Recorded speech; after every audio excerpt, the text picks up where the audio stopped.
বন্ধুরা, যে শিখে ফেলে যে কখন কোথায় এবং কেমনভাবে বলতে হবে, তাকে জীবনে সফল হতে কেউই বাধা দিতে পারবে না। প্রশংসা তাতে যতই করো না কেন, কিন্তু অপমান একটু চিন্তা ভাবনা করেই করা উচিত। কারণ অপমান হলো সেই মূল্য যেটা সময় এলেই সুদ সমেত ফেরত পাওয়া যায়। নিজের অতীতকে নিয়ে শান্ত থাকো। যেটা হয়ে গেছে সেটা আর ফিরে আসবে না। এমন কিছু করবে না যাতে বর্তমান অবস্থা খারাপ হয়। নিজের জীবনের সিদ্ধান্ত নিজেই নিতে শেখো। সঠিক জিনিসকে পছন্দ করতে এবং সঠিক নির্ণয় নিতে শেখো। এই কলা তোমার মধ্যে থাকা অবশ্যই উচিত। কখনো নিজের দুর্বলতা এবং নিজের ক্ষতির ব্যাপারে কাউকেই বলবে না। কখনোই কাউকে ঘৃণা করবে না।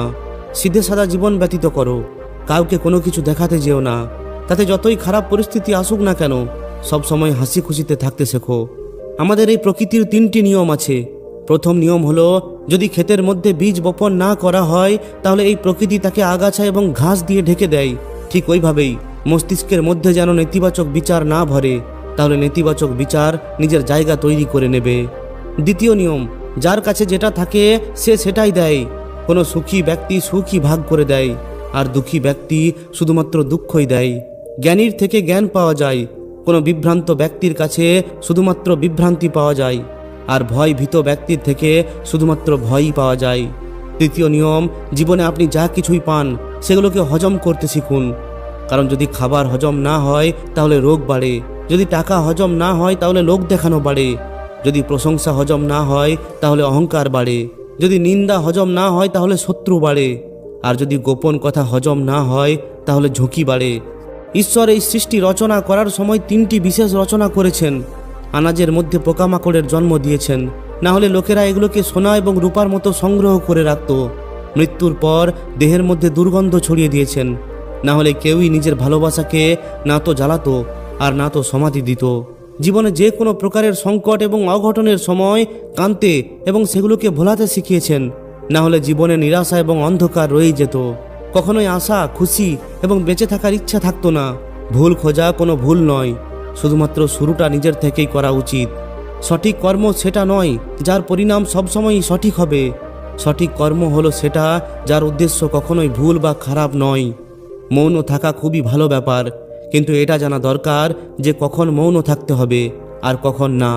এমন মৌনতা কখনোই সঠিক নয় যেটা আপনার ব্যক্তিত্বের ওপর প্রশ্ন চিহ্ন লাগিয়ে দেয়। সবথেকে বুদ্ধিমান এবং স্থির বুদ্ধি সম্পন্ন হলো সেই যে সফলতা পাওয়ার পরেও অহংকারের মধ্যে ডোবে না, আর অসফলতা পাওয়ার পরেও দুঃখে ভেঙে পড়ে না। যেভাবে হাওয়া একই দিশাতে বয় না, ঠিক ওইভাবেই মানুষের ভাগ্যও একই থেকে যায় না। এটা সবসময় বদলাতেই থাকে। যদি সময় খারাপ চলছে তাহলে চিন্তিত হবে না, সঠিক সময়ের অপেক্ষা করো। সময় অবশ্যই বদলাবে। যখন রাস্তায় কোনো বাধা আসবে তখন নদীর কথা মনে করে নেবে। নদীর মতো নিজের রাস্তা থেকে সমস্ত বাধা সরিয়ে নিজের লক্ষ্যের দিকে এগিয়ে যাবে। নিজের ভেতরের ছোট ছোট দুর্বলতাগুলিকে শুধরে নাও, কারণ একটি ছোট্ট ছিদ্র একটি বড় জাহাজ ডুবে যাওয়ার কারণ হয়ে উঠতে পারে। জীবনে সবথেকে বড় থাপ্পড় কে মারে? আশা। যত বেশি আশা করে থাকবে ততই বেশি নিরাশ হয়ে পড়বে। লোকেদের মুখ বন্ধ করার থেকে ভালো নিজের কান বন্ধ করে নাও। যে 3-4 জন বসে কারোর ব্যাপারে খারাপ কথা বলছো, বিশ্বাস করো তারা তুমি ওঠার পরেও তোমার ব্যাপারেও খারাপ কথা বলতে শুরু করে দেবে। যখন নিজের খাঁচায় বন্ধ করা পাখি অন্যের দেওয়া খাবারের প্রতি আসক্ত হয়ে পড়ে, তখন তাকে মুক্ত করে দেওয়াই ভালো। ভুল বোঝাবুঝির একটা মুহূর্ত এত বেশি বিষাক্ত হয়ে থাকে যেটা ভালোবাসার 1000টা মুহূর্ত এক মুহূর্তে ভুলিয়ে দেয়। এই দুনিয়ায় লোকেরা খুবই আজব। তারা মানুষকে ছেড়ে দিয়ে তাদের কথাবার্তাকে ধরে ফেলে। সফলতা সবসময় একা একাই জড়িয়ে ধরে, কিন্তু অসফলতা সবার সামনে আঘাত দেয়। বারবার হেরে যায় সেই যে সবসময় অভিযোগ করতে থাকে, আর জেতে সেই যে বারবার চেষ্টা করে।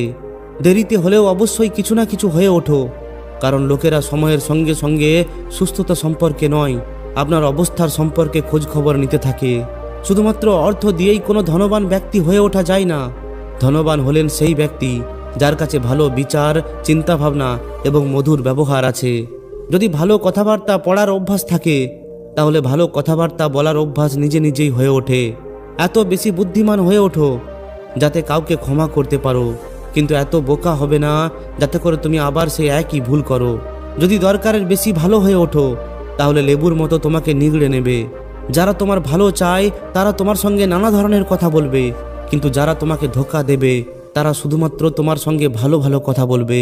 পাপ এমন একটা জিনিস যেটা কিনতে খুবই সস্তায় পাওয়া যায়, কিন্তু তার দাম দিতে দিতে কয়েক জন্ম লেগে যায়। মানুষের জীবন শুধুমাত্র তার কর্মের ওপর চলে। যেমন তার কর্ম হবে ঠিক তেমনই তার জীবন হবে। যেটা তুমি করছো সেটা সামনে অবশ্যই আসবে, কারণ কর্ম কারোরই আপন হয় না। কর্ম হলো সেই ফসল যেটা সমস্ত মানুষকে কাটতেই হয়। এই জন্য সবসময় ভালো বীজ বপন করার চেষ্টা করো। যেখানে গাছপালা এবং জল একসঙ্গে থাকে সেখানে সবুজ এবং সতেজতা নিজে নিজেই চলে আসে। আমাদের জীবনও ঠিক এমনটাই। যেখানে মনের সরলতা এবং পরিবারের সংস্কার থাকে সেখানে থাকা জীবনে বৈচিত্র্য নিজে নিজেই চলে আসে। যদি কোনো ভুলের কারণে কালকের দিন দুঃখে কেটেছে, তাহলে সেটাকে মনে করে আজকের দিন বরবাদ করবে না। জীবনে কিছু কাজ এমনও করো যার প্রমাণ উপরওয়ালা ছাড়া যেন আর কেউ না থাকে। যদি নিয়ত পরিষ্কার এবং উদ্দেশ্য সঠিক থাকে, তাহলে ঈশ্বর কোনো না কোনো রূপে আপনার সাহায্য অবশ্যই করবে। ভালো কাজ করতে থাকো, তাতে কেউ সম্মান করুক কিংবা নাই করুক, কারণ সূর্যোদয় তখনও হয় যখন লাখ লাখ মানুষ ঘুমিয়ে থাকে। জীবনে একা থেকে নেবে, কিন্তু কারোর সঙ্গে জোর করে সম্পর্ক স্থাপন করার চেষ্টা করবে না। যদি কেউ নিজের থেকে আসে তাহলে তার আনন্দটাই আলাদা হয়।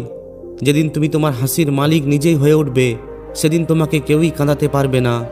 একটি ঝাড়ু যতক্ষণ ভালোভাবে বাঁধা থাকে ততক্ষণ সেটা নোংরা আবর্জনা পরিষ্কার করে, কিন্তু ওই বাঁধন খুলে যাওয়ার পর সে নিজেই নোংরা আবর্জনা হয়ে ওঠে। এই জন্য সবসময় আপনজনদের সঙ্গে সম্পর্কে বেঁধে থাকো। সম্পূর্ণ মনোযোগ সহকারে নিজের কর্ম করতে থাকো, কারণ যখন তুমি ফল পাওয়ার আশা করো তখন কোনো না কোনোভাবে তুমি নিজের কাজে সম্পূর্ণভাবে সমর্পিত হতে পারো না। আমাদের এই জীবনের যুদ্ধে একাই লড়ে যেতে হয়, কারণ লোকেরা শুধুমাত্র সান্ত্বনা দিতে পারে, সঙ্গ নয়। নিজের ঘর থেকে বের হওয়ার পর সবসময় নিজের চোখকে নিয়ন্ত্রণে রাখো, যাতে করে অন্যের দুর্বলতা না দেখা যায়। আর যদি অন্য কারোর ঘর থেকে বের হও, তাহলে নিজের মুখকে নিয়ন্ত্রণ রাখো, যাতে করে তার ঘরের ইজ্জত এবং গোপনীয়তা দুটোই বজায় থাকে। কে কখন কোথায় এবং কেন করছে, এই সমস্ত কিছু থেকে তুমি যত দূরে থাকবে ততই তুমি খুশিতে থাকবে। যদি তুমি আশঙ্কার মধ্যে ডুবে থাকো, তাহলে তোমার সম্পর্কের লঙ্কা খুব তাড়াতাড়ি জ্বলতে শুরু করে দেবে। সবসময় সন্দেহ করা ব্যক্তির জন্য খুশি শুধুমাত্র এই লোকেই কেন কোথাও পাওয়া যেতে পারে না। যতটা পারা যায় চুপচাপ থাকাটাই ভালো, কারণ সবথেকে বেশি পাপ মানুষ তার কথাবার্তার মাধ্যমেই করে থাকে। তাদের পরোয়া করবে না যাদের বিশ্বাস সময়ের সঙ্গে সঙ্গে বদলে যায়। পরোয়া শুধুমাত্র তাদেরই করো যাদের বিশ্বাস তখনও থাকে যখন তোমার সময় বদলে যায়। কোনো কাজের জন্য চিন্তা করাটা ঠিক, কিন্তু এতটাও চিন্তা করবে না যাতে ওই কাজটাই খারাপ হয়ে যায়। এটা ভাববে না যে 1 মাস বা 1 বছরে কি হতে পারে, এর বদলে এটা ভাবো যে 24 ঘন্টায় কি হতে পারে। বুদ্ধিমান মানুষের বলা কয়েক মিনিটের কথা 1000টা বই পড়ার থেকে অনেক ভালো। সবসময় খুশিতে থাকো, কারণ দুঃখে থাকলে কে তোমার সঙ্গে গলা মিলাতে আসবে। অর্থ তো সবাই অর্জন করে নেয়, ভাগ্যবান সেই হয় যে বিশ্বাস অর্জন করতে পারে। একবার চাণক্যকে জিজ্ঞাসা করা হয় যে বিষ কি। চাণক্য খুবই সুন্দর একটি জবাব দেন। তিনি বলেন, ওই সমস্ত কিছু জিনিস যেগুলো জীবনে দরকারের থেকে বেশি হয়ে পড়ে সেগুলোই হলো বিষ। তাতে সেটা ক্ষমতা হোক, ধন হোক, লোভ লালসা হোক, অভিমান হোক কিংবা অলসতা, প্রেম হোক কিংবা ঘৃণা, দরকারের বেশি সমস্ত কিছু হলো বিষের সমান। যখনই একটি মানুষ কোনো কিছু ভুল করে তখন সে এদিকে ওদিকে আশেপাশে দেখতে থাকে, শুধুমাত্র ওপরের দিকে দেখতে ভুলে যায়। কথা শোনার অভ্যাস করে ফেলো, কারণ কথা বলার লোকের অভাব নেই। সবসময় হাসি খুশিতে থাকার অভ্যাস করে ফেলো, কারণ দুঃখ দেওয়া লোকের কোনো অভাব নেই। সবসময় ওপরে ওঠার চেষ্টা করো, কারণ নিচে নামানোর লোকের অভাব নেই। যদি কোনো বাড়ি রাস্তার ওপরে হয় তাহলে তার মূল্য পাওয়া যায়, যদি ক্ষেত রাস্তার উপরে হয় তাহলে তারও মূল্য পাওয়া যায়। কিন্তু যখন কোনো মানুষ রাস্তার উপরে থাকে তখন তার কোনো মূল্য হয় না। যে ব্যক্তি নিজের বলা কথার উপর টিকে থাকতে পারে না তার কথা কখনোই বিশ্বাস করবে না, কারণ আজ নয়তো কাল সে তোমাকে ধোঁকা অবশ্যই দেবে। অনেক দীর্ঘ সময় ধরে কোনো একজন ভালো মানুষের সঙ্গে সম্পর্ক রাখো, কারণ ভালো মানুষ ভালো সময় নিয়ে আসতে পারে, কিন্তু ভালো সময় ভালো মানুষ নিয়ে আসতে পারে না। আজ যেখানে আমি আছি সেখানে কাল অন্য কেউ ছিল, সেটাও একটা সময় ছিল আর এটাও একটা সময়। চোখের জল ফেললেই কেউ আপন হয়ে যায় না। যে মন থেকে ভালোবাসে সে কাঁদতেই দেয় না। সফলতাকে মাথার উপর চড়তে দেবে না, আর অসফলতাকে মনের মধ্যে ধরে নেবে না। যখন আমি নিজেকে আয়নায় দেখলাম তখন বুঝতে পারলাম যে এই দুনিয়ায় নিষ্পাপ মানুষ এখনও বেঁচে আছে। এই ছোট্ট জীবনে কাকে কাকে খুশি করব, কারণ যদি প্রদীপ জ্বালায় তাহলে অন্ধকারও খারাপ ভেবে নেয়। ওই সময় কেউই আমাদের কদর করে না যখন আমরা একা হয়ে পড়ি। এর বদলে ওই সময় লোকেরা আমাদের কদর করে যখন তারা একা হয়ে পড়ে। ওই প্রত্যেকটি সফলতার অর্থ হলো হার, যেগুলির উদ্দেশ্য শুধুমাত্র লোকেদের ছোট করা হয়ে থাকে। যার বিরুদ্ধে সমস্ত লোকেরা দাঁড়িয়ে পড়ে, ধরে নেবে ওই ব্যক্তি হলো সঠিক। যারা চলে যাবার বাহানা খোঁজে, তাদের দরজা পর্যন্ত ছেড়ে আসা উচিত। এটা জরুরি নয় যে রোগী হওয়ার কারণ কোনো রোগই। কিছু মানুষ তো অন্যের খুশি দেখেও রোগগ্রস্ত হয়ে পড়ে। হারিয়ে যাওয়া সম্পদ, ভুলে যাওয়া বিদ্যা আবার ফিরে পাওয়া যায়, কিন্তু হারিয়ে যাওয়া সময় কখনোই ফিরে আসে না। অর্থের দিক দিয়ে নয়, মনের দিক দিয়ে ধনী হয়ে ওঠো। কারণ মন্দিরে সোনার কলসি যতই থাকুক না কেন, কিন্তু মাথা পাথরের সিঁড়ির সামনেই ঝুঁকাতে হয়। মা বাবার ভালোবাসা কি, সেটা সত্যি মা বাবা হওয়ার পরেই বোঝা যায়। যেটা অর্জন করা যায় না, শুধুমাত্র সেটাই মনে থেকে যায়। বাকি তো এই জীবন অনেক কিছুই দেয়। কে বলে যে হাতের রেখাতেই সমস্ত কিছু হয়? যার হাত নেই তাহলে কি তার কোনো ভাগ্যও নেই? ভরসা যদি নিজের উপর রাখো তাহলে সেটা ক্ষমতা হয়ে ওঠে, আর যদি অন্যের ওপর রাখো তাহলে সেটা দুর্বলতা হয়ে ওঠে। এই তিনটি জিনিস বেশিক্ষণ লুকিয়ে রাখা যায় না: চন্দ্র, সূর্য এবং সত্য। কখনো কখনো ঠোকর খাওয়াও অনেক ভালো, এতে রাস্তায় থাকা বাধার ব্যাপারে জানা যায়, আর ওই সময় বাড়িয়ে দেওয়া হাতটি কার সেটাও বোঝা যায়। সত্যিকে খুঁজে বেড়াতে হয়, মিথ্যা তো ঘরে বসেই আপনি শুনতে পান। কেঁদে কেঁদে নিজে মরে যাওয়ার থেকে ভালো হেসে হেসে এই দুনিয়াকে মেরে ফেলা। গরিব সে নয় যে কুঁড়ে ঘরের মধ্যে থাকে, গরিব হলো সে যে নিজের ধন সম্পদের অহংকার কুঁড়ে ঘরে থাকা লোকেদের দেখায়। সম্পর্কের রশি তখন দুর্বল হয়ে পড়ে যখন মানুষ ভুল বোঝাবুঝির ফলে জন্ম নেওয়া প্রশ্নের উত্তর নিজেই খুঁজে নেয়। শুধুমাত্র ব্যস্ত হয়ে থাকাই যথেষ্ট নয়, ব্যস্ত তো পিঁপড়েরাও থাকে। প্রশ্ন এটা হলো যে আপনি কি করতে ব্যস্ত। বয়স এবং উচ্চতায় কে কতটা বড় তাতে কিচ্ছু যায় আসে না। কাউকে প্রণাম করার সময় কে কতটা ঝোঁকে, এতে অনেক কিছু এসে যায়। ওই জ্ঞানের কোনো লাভ নেই যেটা আপনি কোনো কাজে লাগান না। মনে রাখবেন, দ্বিতীয় সুযোগ শুধুমাত্র গল্প এবং কাহিনীতেই পাওয়া যায়, জীবনে নয়। খারাপ লোকেরা এতটা ক্ষতি করে না যতটা যে সমস্ত লোকেরা ভালো হওয়ার ঢং করে। যে কারোর কাছে সবসময় ঝুঁকবেন না, আর যেখানে কোনো সম্মান নেই সেখানে কখনোই থামবেন না। কখনো কখনো কিছু মানুষ আমাদের হৃদয়ের অনেক কাছের হয়ে থাকে, তবুও হঠাৎ করে এক সময় তারা ঘৃণারও যোগ্য থাকে না। মুখ ফসকে কোনো কিছুই বের হয় না। সব সময় মনে রাখবেন, যে কথাগুলি মাথার মধ্যে চলছে সেগুলোই মুখ দিয়ে বেরিয়ে আসে। এখানে কেউই আপনার স্বপ্ন পূরণ করার জন্য নেই, এখানে সবাই নিজের ভাগ্য এবং নিজের অবস্থা বদলানোর জন্য তৈরি আছে। সময়, রাজত্ব, সম্পত্তি এবং শরীর, তাতে সঙ্গ দিক বা না দিক, কিন্তু স্বভাব, বুদ্ধিমত্তা এবং সত্যিকারের সম্পর্ক সবসময় সঙ্গ দেয়। যার আত্মা এবং মন শুদ্ধ নয়, তার মন্দিরে গিয়ে পূজা করা হলো ব্যর্থ। কর্ম করার মধ্যেই আছে অধিকার, ফলের মধ্যে নয়। নিজের কাজের মধ্যে সৌন্দর্যতা খোঁজো, এর থেকে সুন্দর আর কোনো কিছুই হতেই পারে না।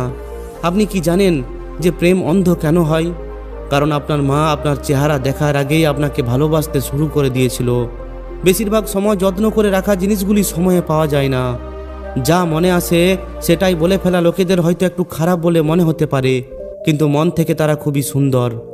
ভালো ভাবুন, ভালো বলুন এবং সবসময় ভালো করুন, কারণ সমস্ত কিছু আপনার কাছে ফিরে আসবে।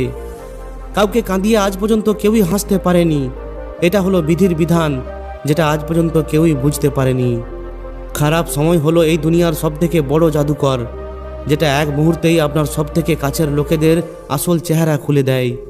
নিজের অন্তরের গুণকে ছেড়ে দিয়ে আমরা লোকেদের পিছনে দৌড়াতে থাকি, আর লোকেরাও আমাদের ছেড়ে দেয়। যদি আপনি খুশি থাকতে চান তাহলে অন্যের চিন্তা এবং অন্যের কথাকে এত বেশি চিন্তাভাবনা করা ছেড়ে দিন, কারণ সামনের ব্যক্তির এতে কোনো কিছুই যায় আসে না। তো বন্ধুরা, আশা করি এই ভিডিওটি আপনাদের খুবই ভালো লেগেছে।